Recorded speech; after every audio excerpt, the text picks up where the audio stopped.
সদ্য সমাপ্ত ত্রয়োদশ জাতীয় সংসদ নির্বাচনে জয়লাভের পর দেশ জুড়ে এখন উৎসবের আমেজ।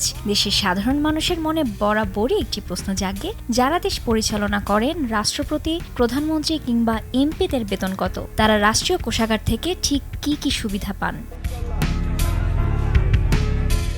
রাষ্ট্রের প্রথম ব্যক্তি হিসেবে বাংলাদেশের রাষ্ট্রপতির বেতন সবচেয়ে বেশি। তিনি মাসিক মূল বেতন হিসেবে পান 1,20,000 টাকা। তবে বেতনের চেয়েও বড় বিষয় হলো তার জীবনযাত্রার সব ব্যয় রাষ্ট্র বহন করে। তিনি সম্পূর্ণ আয়কর মুক্ত বেতন ও ভাতা পান।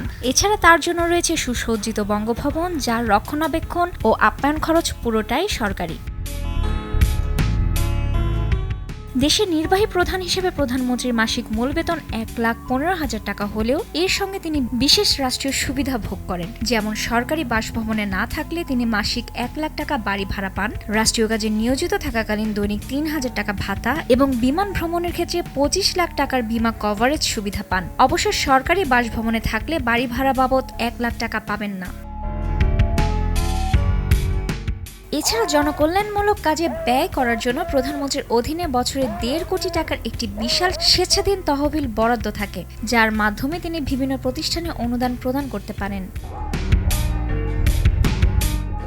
বাংলাদেশ সরকারের মন্ত্রীরা বেতন পান মাসিক 1,05,000 টাকা আর প্রতিমন্ত্রীদের বেতন 92,000 টাকা।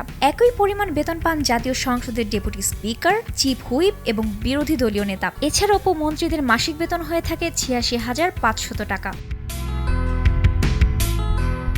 একমাত্র আরএফএল ক্লাস পাইপ নিশ্চিত করে প্রতি ইঞ্চিতে সঠিক থিকনেস ও সঠিক মাপ। পাইপের বস, না কিনলে লস। সাধারণ জনগণের কৌতূহলের কেন্দ্রে থাকেন সংসদ সদস্যরা। তাদের মূল বেতন 55,000 টাকা হলেও বিভিন্ন ভাতা মিলিয়ে অঙ্কটা বেশ বড় হয়। আপ্যায়ন, চিকিৎসা, পরিবহন, টেলিফোন বিল ও অফিস পরিচালনার জন্য তারা আলাদা বরাদ্দ পান। সবচেয়ে আকর্ষণীয় সুবিধা হলো শুল্কমুক্ত গাড়ি আমদানির সুযোগ।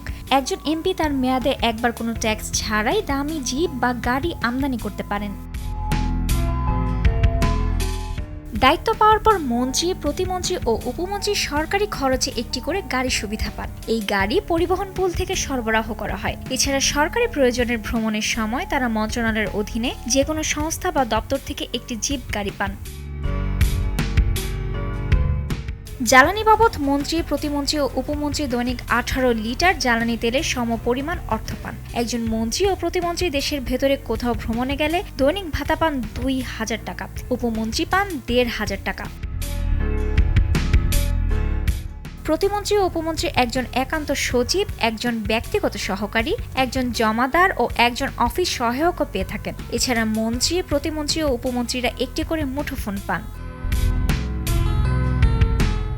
নতুন এই পথ চলা ঘিরে দেশ জুড়ে বইছে উৎসবের আমেজ, যেখানে সাধারণ মানুষের চোখে মুখে কেবলই এক সমৃদ্ধ বাংলাদেশের স্বপ্ন। এই শপথ গ্রহণ কেবল ক্ষমতার পরিবর্তন নয়, বরং একটি বৈষম্যহীন ও শান্তিময় রাষ্ট্র গড়ার নতুন অঙ্গীকার। সবার সম্মিলিত প্রচেষ্টায় আগামীর বাংলাদেশ হয়ে উঠুক আধুনিক, নিরাপদ এবং প্রতিটি নাগরিকের জন্য এক স্বপ্নের ভূখণ্ড। রুবায়াত তানজুম, দেশ টিভি।